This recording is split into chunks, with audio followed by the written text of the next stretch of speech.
Yeah, she raised her hand. Okay. And Trudy Stamps? Yes. So 6 minutes for Ms. Bohannon. Donna Bohannon, 5343 Seattle Road. This is a great city, and we have great people. We can even be greater in the future. Mayor-elect Strickland. There you go. When I come before this body, it's to be heard, even by the lawyer that sits here to my left. This city council is charged with the public safety.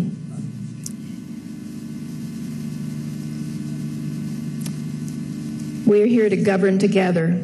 You're an elected public servant.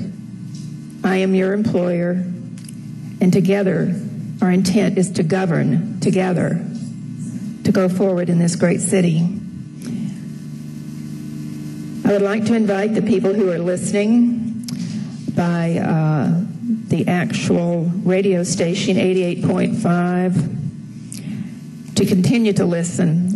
I want to also encourage folks to tune into my radio show, AM 1600, Monday, Wednesday, and Friday from 2 to 3 o'clock.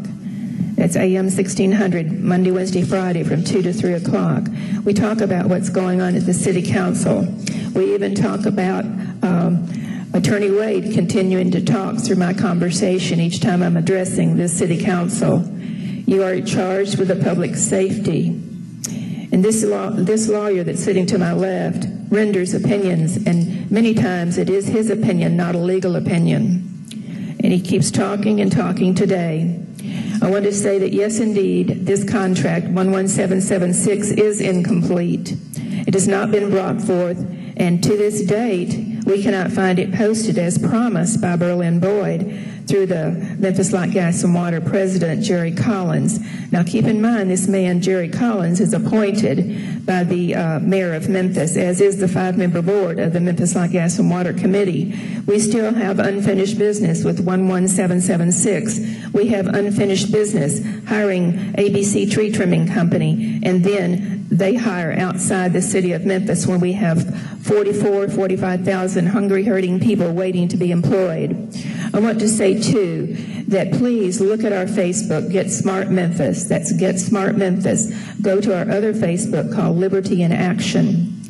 Again, these fees that I have talked to you about that has been perpetrated on the people, and I use that word deliberately, this is what it looks like. It was rendered in June of this year. It is fines, it is fees. It is actually, in my way of thinking, this is Memphis Light, Gas, and Water acting like a schoolyard bully.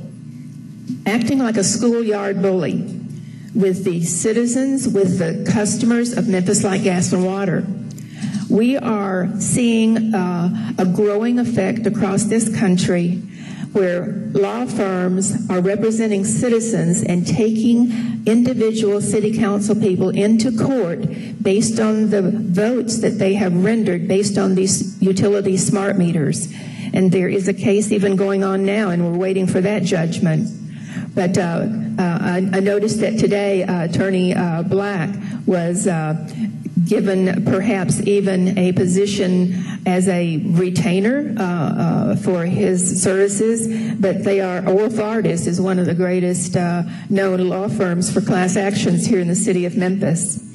I want to say too, and remind you again, that you are personally charged as you take your oath when you're sworn in January, that your primary duty is the public safety. There are many, many people that are talking to me, calling me, from the radio shows, from hearing us here at City Council, that they know that these fees exist that appear to be nothing other than Memphis Light, Gas, and Water jamming these smart meters down our throats. We know that meters are being put on properties. That includes businesses. And if you just remain awake for a little while longer, Councilman, just a little sharper, open your eyes, pay attention. And we're making pictures as we speak. So I've asked you repeatedly to know that without informed consent, there is no consent. And people are not being given consent when meters appear on their house. They're They're gone for the weekend, through the week. They come back, the meters are on their house. They want them removed. I'm dealing with a 75-year-old widow right now. I talked with her for an hour and a half. She wants the meters off. She does not want these meters. And she has no living family. This is what's happening to the citizens right here.